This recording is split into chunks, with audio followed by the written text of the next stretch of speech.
Assalamualaikum warahmatullahi wabarakatuh. Hai semua. Pada video kali ini, kita akan mempelajari bab 3.2 struktur kod arahan bagi topik 3.2.2 iaitu menguji atur cara dan membaiki ralat pada kod arahan. Murid-murid boleh rujuk buku teks muka surat 149. Pembelajaran kita pada hari ini ialah menguji atur cara dan membaiki ralat pada kod arahan yang dihasilkan. Baik, selepas kita menulis atur cara atau satu segmen kod, kita perlu membuat pengujian pada atur cara sama ada ia berfungsi dengan baik ataupun tidak. Ataupun kita nak kenal pasti sama ada ralat ataupun tidak. Proses menguji atur cara dan membaiki ralat ini adalah proses pembangunan perisian aplikasi komputer. Okey, jadi setiap kali baris-baris kod ditulis, diubah atau dipadamkan, baris-baris kod mesti melalui proses pengujian bagi memastikan atur cara tersebut masih bertindak sebagaimana yang kita harapkan. Kebiasaannya, pada kali pertama, akan terdapat ralat terjadi. Jadi, kita perlu membaiki ralat tersebut. Jadi, inilah proses yang berlaku setiap kali selepas kita menulis atur cara.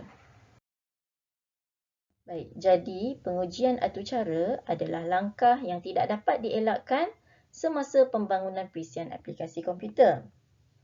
Seperti yang cikgu sebut tadi, biasanya akan berlaku ralat semasa proses pengujian.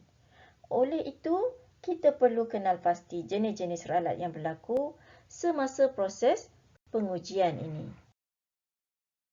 Dalam bab sebelum ini, anda telah pun mempelajari apakah yang dimaksudkan dengan ralat dan jenis-jenis ralat. Okey, apakah dia ralat? Ralat ialah kesilapan yang wujud dalam atur cara, dirujuk sebagai pepijat. Ia berpunca daripada kesalahan atau kecuaian pengatur cara. Proses cari dan hapuskan ralat dipanggil nyah pepijat.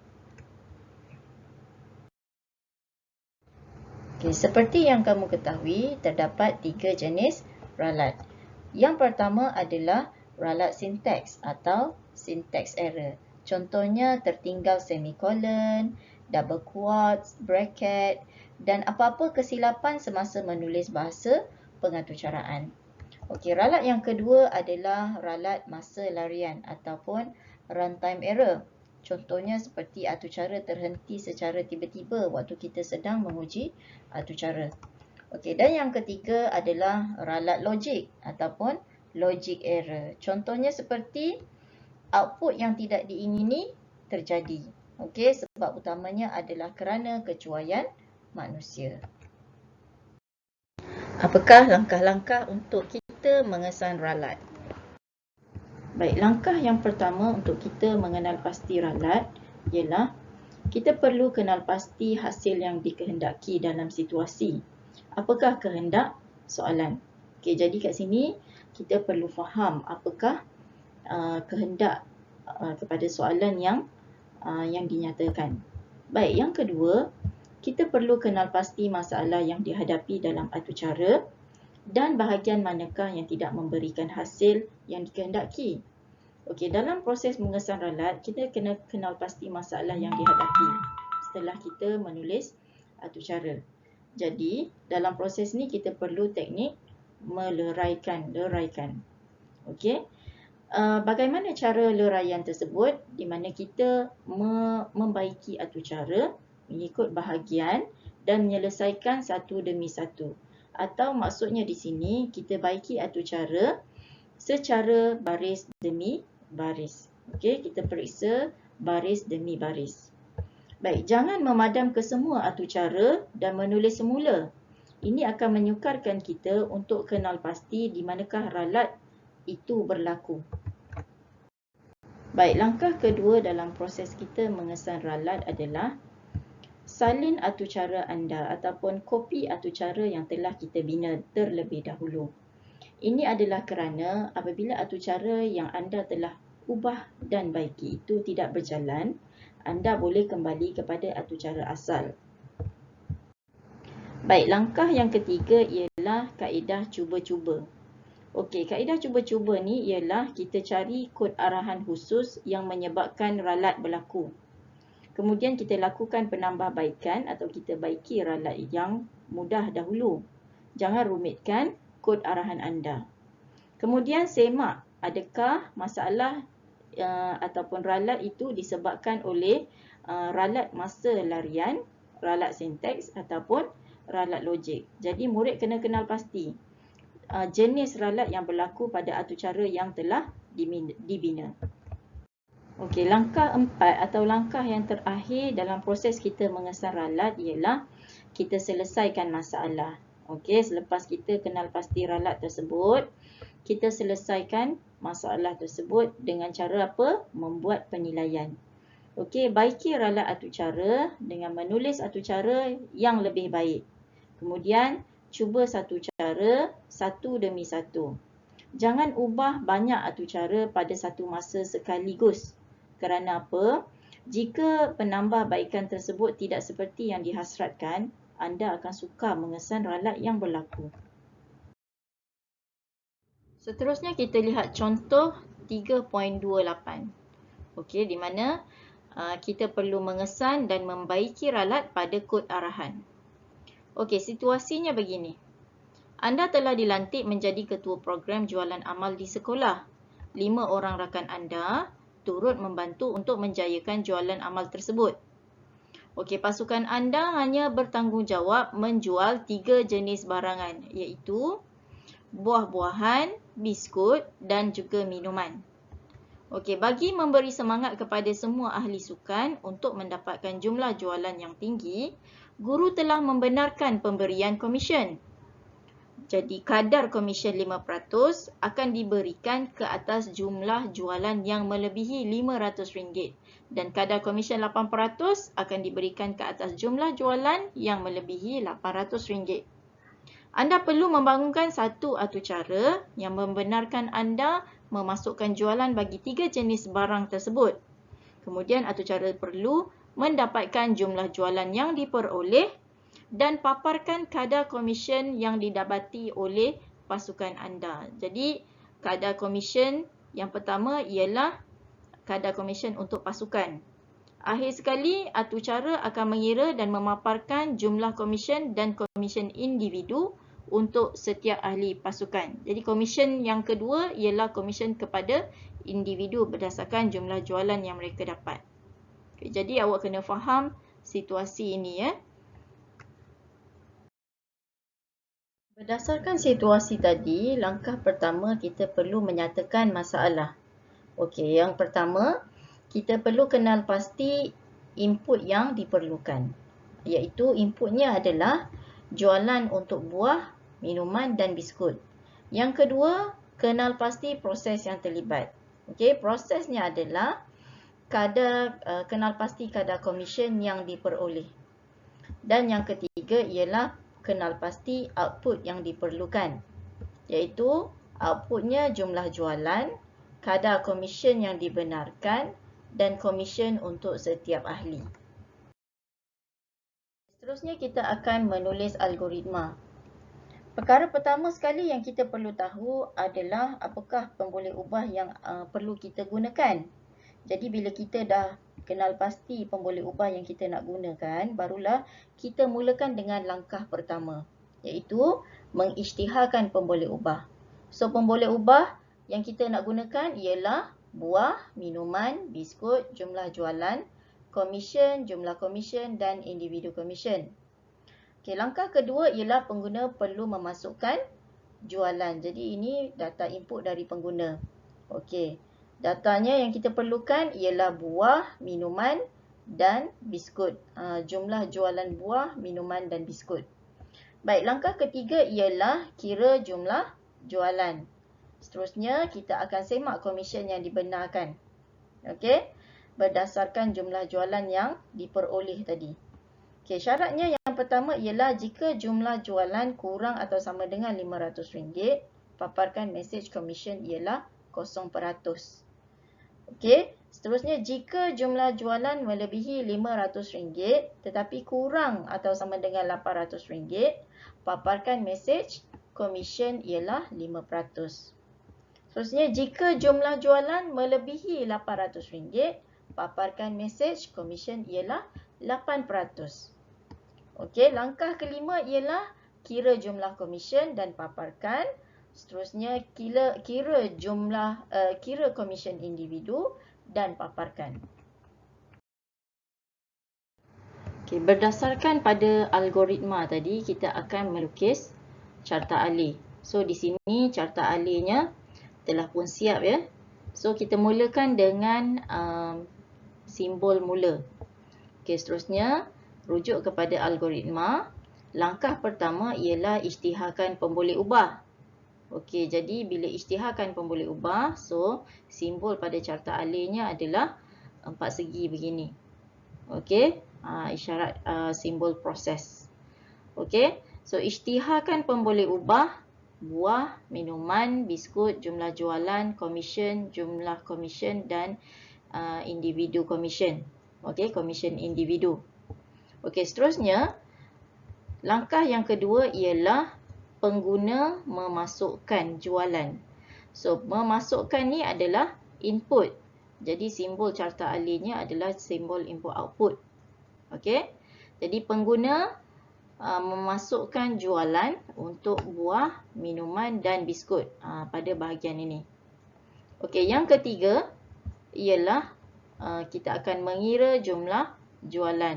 Jadi, ini adalah proses. So, proses kira jumlah jualan sama dengan buah tambah minuman tambah biskut.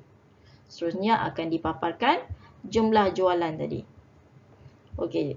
Kemudian langkah yang keempat ialah kita menyemak komisen yang dibenarkan. Okey, kita lihat syarat dekat sini ya.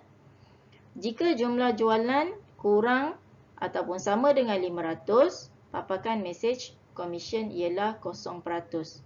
Jadi syarat yang ini diletakkan pada bahagian bawah. Paparkan komisen 0%. Kenapa dekat bahagian bawah? Kerana apabila syarat pertama dan syarat kedua tidak dipenuhi, maka dah tentulah komisen dia adalah kosong kerana jumlah jualannya kurang daripada 500. Okey, katakan dekat sini Ali jumlah jualan dia ialah 200. Adakah 200 itu lebih besar daripada 500? Tidak. Jadi dia turun. Adakah 200 itu lebih besar daripada 800? Tidak. Maksudnya dia punya jumlah jualan bawah daripada 500. 200 tu adalah lebih rendah daripada 500. So komisionnya yang Ali dapat adalah 0%. Cikgu harap awak faham ya yang syarat pertama ni. Kemudian kita pergi syarat yang kedua. Jika jumlah jualan lebih daripada 500 tapi kurang atau sama dengan RM800, paparkan mesej komisen ialah 500. Okey, jadi syarat yang ini diletakkan pada bahagian syarat jumlah jualan di sini. Okey, jumlah jualan melebihi 500 jika ia paparkan komisen 5%. Okey, seterusnya kita akan lihat syarat yang ketiga iaitu jika jumlah jualan lebih daripada RM800, paparkan mesej komisen ialah 8%. Okey, syarat ni diletakkan pada bahagian bawah ni. Syarat yang kedua pada carta alih. Jumlah jualan lebih besar daripada 800 jika ia paparkan komisen 8%. So, semua set komisen ini disetkan. Kalau 5% komisen disetkan 0.05. Kalau 8% komisen disetkan 0.08. Jika sekiranya komisen kosong, maka kosong lah. Okey, so semua aliran komisen ini akan disambung pada bahagian pengiraan jumlah komisen. Okey, iaitu pada algoritmanya dia merupakan langkah kelima dan keenam. Okey, kira jumlah komisen, paparkan. Kira komisen individu, paparkan. So, langkah kelima keenam ni dimasukkan dalam proses kiraan di sini. Okey, kira jumlah komisen sama dengan jumlah jualan darab komisen. Kira komisen individu sama dengan jumlah komisen dibahagi dengan 5. Okey, kemudian akan dipaparkan jumlah komisen dan juga komisen individu. Okey, ini adalah carta alih pada kali pertama yang dibuat oleh kita, ya, ataupun pengatur cara. Okey, carta alih ini perlu disemak semula. Kerana apa? Kita perlu kenal pasti jika berlaku ralat pada bahagian-bahagian yang tertentu. Okey, seterusnya. Baik, berdasarkan carta alih tadi, kita perlu buat semakan sama ada kita akan dapat output yang diingini ataupun tidak. Jadi kita perlu lihat semula output yang diingini. Okey, katakan Ali mendapat jumlah jualan RM900. Jadi komisen yang Ali akan dapat adalah 8%. Manakala jumlah komisennya RM72 dan komisen setiap ahli pula dapat RM12. Tapi apabila kita semak semula carta alih yang didapati, tak sama dengan output yang diingini seperti sebelah. Okey, katakan Ali, jumlah jualan Ali RM900, tetapi dia hanya dapat komisen 5%. Jadi jumlah komisennya adalah RM45 sahaja. Manakala komisen untuk setiap ahli RM9. Jadi kita dapati di sini ada kesalahan ataupun ralat. So kita perlu buat semakan pada carta alih tadi. Untuk menyemak, kita akan gunakan teknik semakan meja. Okay, teknik semakan meja ini akan melibatkan penggunaan kertas dan pensel sahaja. Okey, apa dia teknik semakan meja? Teknik semakan meja ini melibatkan penggunaan sampel data input. Okey, penggunaan sampel data input ni akan menghasilkan output dan kita akan semak adakah output yang dihasilkan seperti yang diingini ataupun tidak. Seterusnya kita akan melaksanakan teknik semakan meja untuk mengesar ralat. Okey, seperti yang kamu ketahui, apabila kita nak gunakan teknik semakan meja, kita kena ada sampel data. Okey, berikut menunjukkan nilai-nilai sampel data yang dimasukkan. Okey, jumlah jualan buah RM300, minuman RM300 dan biskut juga RM300. So, jumlah keseluruhan jualan bersamaan dengan RM900.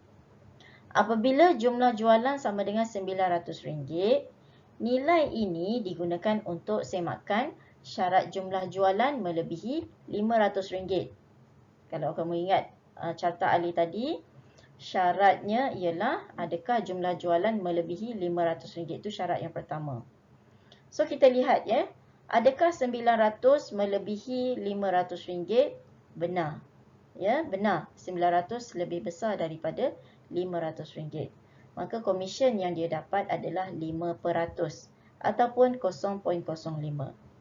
Seterusnya, apabila dikira jumlah komisen dia, 900 darab dengan komisen 0.05 sama dengan RM45. Manakala individu punya komisen RM45 dibahagi dengan 5 dapat RM9. So, ini output yang diperoleh daripada carta alih tadi. Okay, output yang diperoleh ini tidak sama dengan output yang dikehendaki. Okey, so jadi di sini berlaku apa? Berlaku ralat logik. Ralat logik ni adalah ralat atau kesalahan yang dilakukan oleh kita lah, pengatur cara. Okey, kerana apa? Kenapa ralat ni berlaku? Kerana syarat bagi pilihan komisen itu tidak tepat. Pilihan komisen dia bukannya 5%. Sepatutnya bukan 5%. Syarat pilihan dia sepatutnya jumlah jualan yang melebihi 800. Okey. Jadi komisennya sepatutnya yang melebihi RM800. Tu komisen yang dia sepatutnya dapat. Baik, kita lihat ya. Apabila jumlah jualan sama dengan 900, nilai ini digunakan untuk semakan syarat jumlah jualan melebihi 800. Ini yang sepatutnya syarat yang digunakan. Jumlah jualan melebihi 800. Okey, jadi adakah 900 lebih besar daripada 800? Benar. Okey, maka komisen yang diperolehi ialah 8% ataupun 0.08. Maka jumlah komisen yang dikira 900 didarab dengan komisennya iaitu 0.08 dapat RM72. Manakala individu punya komisen adalah RM72 ini dibahagi dengan 5 dapat RM14.40. So ralatnya di mana? Di bahagian syarat jumlah jualan tadi. Okey. Baik, cikgu harap awak faham ya. Baik, semakan kedua adalah melibatkan output untuk komisen individu. Okey, output untuk komisen individu ini adalah berlainan dengan yang diingini. Okey, jadi kita perlu semak semula rumus berikut. Komisen individu sama dengan jumlah komisen dibahagi dengan 5. Ini rumus yang ditulis pada carta alih pada awal-awal tadi. Sebenarnya jumlah ahli ini, okey, jumlah ahli ini perlulah termasuk dengan bilangan ketua. Jadi total kesemuanya ahli 5, ketua 1, total semuanya adalah 6 orang, bukan 5 orang. Jadi pembahagian komisen menjadi salah. Okey, dekat sini. So rumus yang perlu dibaiki ialah jumlah komisen dibahagi dengan 6. Baik, seterusnya kita baiki carta alih tadi. Okey, berikut merupakan carta alih yang telah dibaiki. Perubahannya berlaku pada bahagian isyarat ini ya. Isyarat jumlah jualan. Okey, bila kita lihat dekat sini, jumlah jualan melebihi 500 tu kita bawa turun ke bawah. Manakala jumlah jualan yang melebihi 800 kita bawa naik ke atas. Okey, itu perubahan yang kita buat pada bahagian syarat jumlah jualan. Kemudian yang kedua, okey, kita betulkan pada bahagian pengiraan komisen individu. So, pengiraan dia ialah jumlah komisen dibahagi dengan 6 orang ahli. Okey, so cikgu harap awak faham pada carta alih yang telah dibaiki ini. Seterusnya kita akan bina kod atau cara dalam software Python ataupun Tony.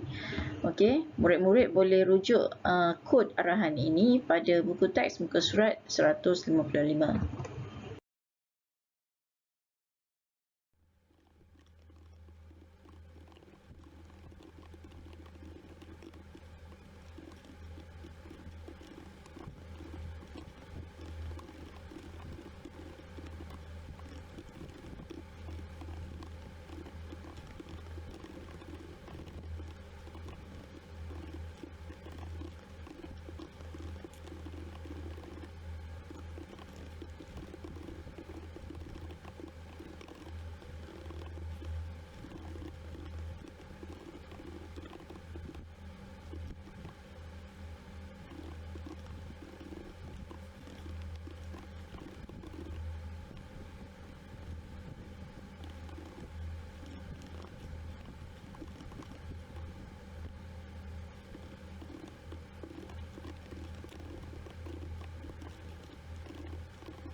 Okey, jadi ini adalah segmen kod yang kita dah siap bina ya. Okey, so sebelum kita uji atur cara ni, kita copy dulu untuk sebagai backup. Tadi kita ada belajar langkah-langkah untuk kita baiki ralat. Kita kena buat backup dulu atur cara asal yang kita dah bina. Okey, jadi cikgu dah copy, masukkan dalam file lain. Okey, so kita akan test run pada segmen kod asal dia. Okey, so bila kita run, okey. Jadi dekat sini ada syntax error. Bila dekat mana? Pada line yang ke-16. So kita pergi kepada line yang ke-16. Okey. Dekat bahagian sini dia kata ada error. Okey. So apa error dia? Syntax error. Syntax error ni ialah kesalahan dalam penulisan bahasa atur cara. Jadi apa kesalahan dia? Kesalahannya adalah tertinggal semicolon. Okey. Selepas if, elif dengan else ni semua ada semicolon sepatutnya. So kita kena tambah semicolon kat sini. Okey, kemudian kita run semula. Tu run kali kedua untuk lihat ada lagi tak ralat. Okey, ada lagi ralat untuk test run yang kedua. Okey, apa dia ralat dia? Pada line yang ke-24, print commission untuk setiap ahli in commission individu. Okey, ralat ni dekat sebelah sini. Okey, kita tengok line yang ke-24. Okey, bila ada highlight warna kelabu dekat sini, maksudnya kita tertinggal bracket. Jadi bila tertinggal bracket ni, error dia adalah syntax error. Tertinggal bracket akan appear lah highlight kelabu. Jadi kita kena tambah bracket penutup. Ada berapa bracket yang tertinggal? Okey, kita semak semula. Ini bracket yang pertama, penutup dan pembuka ada. Kemudian bracket yang kedua, pembuka ada, penutup tak ada. So kita tambah satu bracket di bahagian penutup. Okey. Kemudian selesai kita baiki ralat ini, kita test run yang ketiga. Okey, kita run semula kali ketiga, ada kesilapan ke tak? Okey, kali ketiga atur cara ni dapat run program. Okey, so pengiraan komisen bagi program jualan amal. Okey, masukkan jualan buah-buahan. Okey, so jadi kita masukkan jumlah jualan buah-buahan 300. Okey, minuman 300 dan biskut 300. Okey, bila kita enter je ada ralat. Okey, ralatnya dekat mana? Line ke-23. Line ke-23, print jumlah komisen, format jum jualan. Okey, jum jualan is not defined. Maksudnya jum jualan ni bukan pemboleh ubah yang kita declare. Kita tak declare pun jum jualan. Kita declare apa? Jum underscore jualan kan? Kita declare jum underscore jualan, tapi kita tulis jum jualan. Jadi kita tersilap tulis lah dekat sini. Okey, dia tak dapat define jum jualan ni. So kita letak underscore. Okey, format jum jualan kita letak underscore sebab pemboleh ubah yang kita declare adalah jum underscore jualan. Yang ni, dia panggil yang ni sepatutnya. Okey, format yang ni. Okey, yang pemboleh ubah ni dia panggil jumlah jualan, jumlah underscore jualan. Okey, kita dah betulkan, letak underscore. Kita test run semula. Okey, so kita berjaya run, masukkan jualan buah-buahan 300, minuman 300, biskut 300. Okey, so kita dah dapat output dekat sini. Kita semak satu-satu output dia betul ke salah. Okey, so jumlah jualan sama dengan RM900. Okey, betul tak? Jumlah jualan RM900, 300 tambah 300, 300 tambah 300. Jadi betul jumlah jualan RM900. Okey, so dia bundarkan kepada 2 titik perpuluhan sebab kita letak format jumlah jualan dekat sini Format jumlah jualan ni kita nak bundarkan kepada 2 titik perpuluhan. Kita letak syntax format. Disebabkan cikgu pakai App Store ni, cikgu gunakan syntax format jum jualan double quote titik 2F. Ini syntax untuk bundarkan kepada 2 titik perpuluhan bagi App Store ni. Kalau apps Python, awak perlu pakai syntax round. Python mudah sikit, dia punya untuk bundarkan kepada titik perpuluhan cuma pakai syntax round sahaja. Okey, seterusnya output yang pertama ni betul. Seterusnya kita semak output kedua. Komisen ialah 8%. Okey, betul tak? Apabila jumlah jualan 900, komisen dapat 800. Okey, if jumlah jualan 900 lebih besar daripada 800, betul. Sekarang kita punya jumlah jualan 900. So dia lebih besar daripada 800, komisionnya 8%. Jadi betul komisen dapat 8%. Okey, output yang ketiga, jumlah komisen sama dengan 900. Takkan lah kan? Komisen 900, jumlah jualan 900, dapat komisen 900 juga. Ini berlaku kesilapan lah, kesilapan dalam penulisan, kesilapan kecuaian oleh pengatur cara. Okey. Jadi sepatutnya jumlah komisen ni dia kena darab dengan komisen yang dia dapat. Jadi kita lihat balik jum komisen. Jum komisen, jumlah jualan darab dengan komisen. Okey. Kita punya pengiraan betul. Kemudian kita lihat bahagian print jumlah komisen. Okey, jumlah komisen RM format jum jualan. Okey, kenapa dia nak panggil jum jualan? Ya, sepatutnya dia panggil jum komisen. Sebab apa dia nak paparkan jumlah komisen? Jadi dia salah panggil pemboleh ubah. Kita salah panggil pemboleh ubah. Contohnya kita panggil pemboleh ubah jum komisen. Jadi cikgu copy jum komisen, betulkan balik bahagian paparan jumlah komisen dekat sini. Okey. So kita dah betulkan. Yang ni ralat yang keempat. Okey, kita lihat output yang terakhir, komisen untuk setiap ahli bersamaan RM12. Okey. Ahli individu komisen, jumlah komisen dibahagi dengan 6 orang ahli. Okey. So sepatutnya print komisen untuk setiap ahli dia panggil pemboleh ubah individu komisen. Okey. So dia betul-betul dia memang panggil pemboleh ubah individu punya komisen lah. So dekat sini tak ada masalah, dah betul dah. Okey, cuba kita test run semula coding ni Okey. Masukkan jumlah jualan buah-buahan 300, minuman 300, biskut 300. Okey. So jumlah jualan 900 betul, komisen 8% betul. Jumlah komisen RM72. Ini yang sebetulnya ya. Jumlah komisen dapat RM72 betul, dan komisen untuk setiap ahli RM12. Jadi output yang kita dapat ni sama seperti yang dikehendaki. Okey. Yang kita hasratkan. Jadi atur cara kita ni semua sudah dibetulkan ralatnya. Okey. Jadi cikgu harap awak boleh faham bagaimana kaedah kita membetulkan ralat. Kaedahnya ialah kita betulkan baris demi baris, kemudian kita sentiasa akan melakukan proses pengujian setiap kali kita dah betulkan ralat untuk pastikan supaya ralat tu tidak berlaku lagi. Okey. So cikgu harap kamu boleh cuba ya coding ni dan baiki.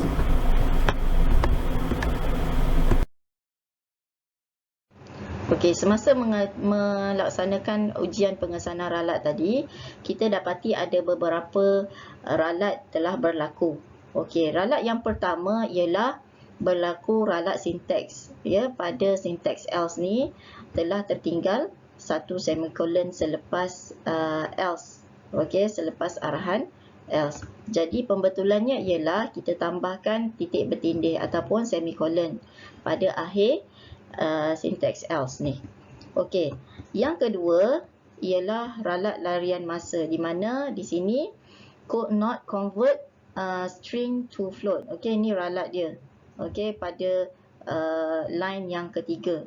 Okey, so pembetulannya adalah kita betulkan bahagian pemboleh ubah buah ni, di mana floatnya kita letak bahagian depan dan inputnya letak di dalam bracket, supaya komputer ataupun program dapat kenal pasti bahawa pemboleh ubah ini jenis datanya adalah float.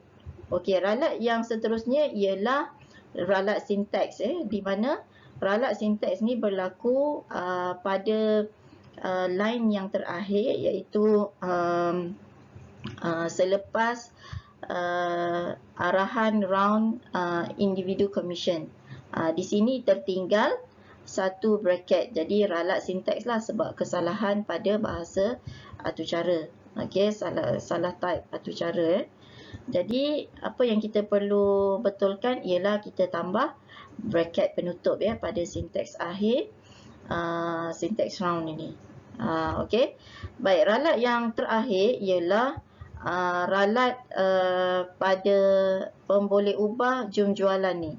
Okey, dia tak boleh define jum jualan pada baris round jum jualan 2. Okey, dia tak boleh define pemboleh ubah yang ni. Sebab apa?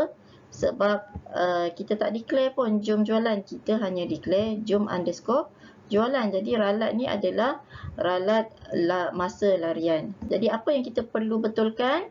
Kita perlu betulkan nama pemboleh ubah yang sebenar. Okey, jum underscore jualan. Okey, kita betulkan di sini. Okey, jadi cikgu harap awak faham di mana ralat, jenis-jenis ralat yang berlaku dan bagaimana cara kita membetulkan ralat. Okey. Sekian, itu saja untuk topik pengujian dan pengesalan ralat. Selamat mencuba.